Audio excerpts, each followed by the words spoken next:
chào tất cả các bạn, chào mừng tất cả các bạn đã đến với TT Channel. Và ngày hôm nay mình sẽ thử thách Squishy. Bạn làm gì đây vậy? Nay mình sẽ thử thách Squishy thôi. Thì nhà mình rất là đông đủ chị em luôn. Đây cái thằng này đó này, hỏi đẹp này đó, cái thằng đó đỡ. Ok, bớt xàm thì mình vô cái video luôn rồi. Let's go. Ok. Bye bye các bạn đi, bye bye các bạn đi không? Bye bye các bạn. Bye bye các bạn. Đừng để cho em chụp. Bye. Rồi với mong ngồi đằng sau đi nha. Đó. Ok thì mình sẽ chọn em nào trước đi các bạn. Để mình suy nghĩ. Ok mình sẽ chọn em Lanson này đi. Cái em Lanson đóng rồi. Em này luôn. Nè. Không có bao bì. Tại vì lâu rồi mình không có quay video rồi đó, cho nên hôm nay mình chỉ quay một cái video cũng mấy tuần rồi. Sao vậy không? Em này tên là Diễm Hồng. Sao? Đây cho em mượn con khác nha. Nào, lấy con này. Ok, chọn con nào? Em chọn con này. 1, 2, 3. 3, 2, 1. Đương nhiên là em chọn con rồi. Ok. Yeah, em này rồi tới em này. Diễm Hồng chơi con đó đi Diễm Hồng. Con này nè. Mình sẽ lấy con này vậy cha. Đây, con này đi, con này đi, con màu vàng 2. 1. Nói ra. Mình chậm tăng rồi. Cái con này con của cho ta bột giặt cái gì? Em không có bột giặt, cho thử ơi. Em miếng đi chị cho chơi em miếng. Rồi, mình sẽ chọn em này. 1, 2, 3. 3, 2, 1. Em chẳng tăng hơn nữa. Yeah. Mình phạt cái gì đây? Wow, cái chuột cầm cây. Đừng đây. Mình sẽ lấy con này. Không, con này đi. Con này nó không lừa nó không tăng tay lắm. Rồi 1, 2, 3. 3, 2, 1. Ôi trẻ.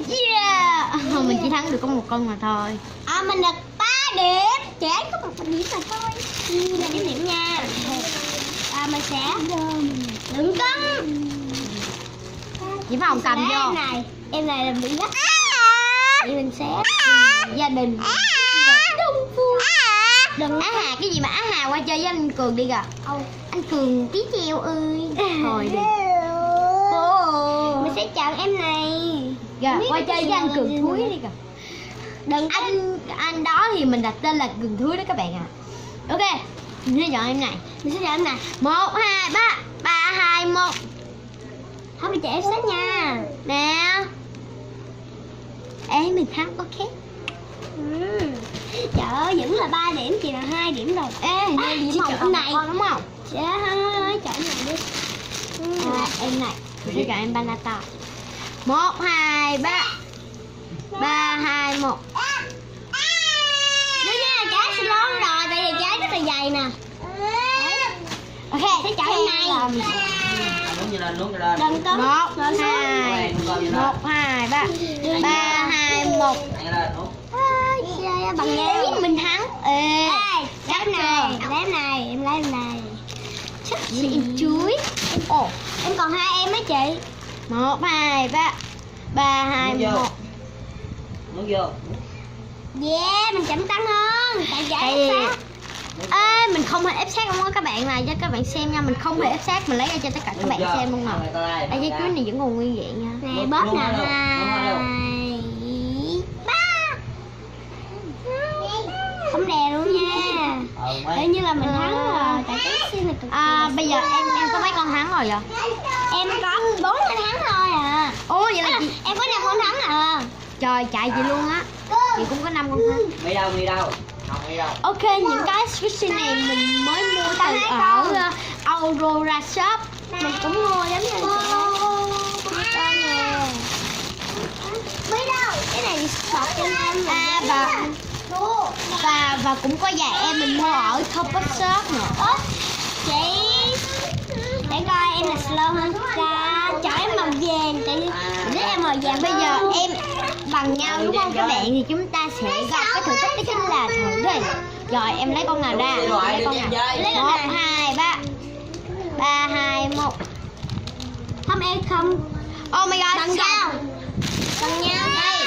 Em lấy bọc cái gì qua đi chơi chứ anh cùng thú đi kìa. Bằng nhau với các bạn rồi mình sẽ thử lại. Bằng nhau nha. 2, 3.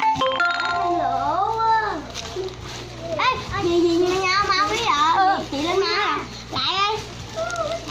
1, 2. Đâu làm nữa. Thôi cho Cương thắng không hình phạt gì hết cho các bạn thì cái này là mình như thôi đi đừng giành Skissy của chị My luôn đưa Skissy của chị đúng rồi Không chơi thôi. đây không cấm này không chơi đi ê cứu cho Đông em của mình rất là tự hào rất là đơn giản rất là phong độ cười cho không té Diễm Hồng đó bự hả đâu lại đi cho bóp cho tất cả các bạn xem để cho em bóp em coi cả rồi Diễm Hồng bóp đi sao hả đi lên cho các bạn xem Diễm Hồng bóp đi rồi Diễm Hồng bóp đi Hồng rồi bóp cho tất cả các bạn xem rồi bóp đi ý đó ôi đừng bao giờ bỏ lên đây đúng rồi rơi không Nè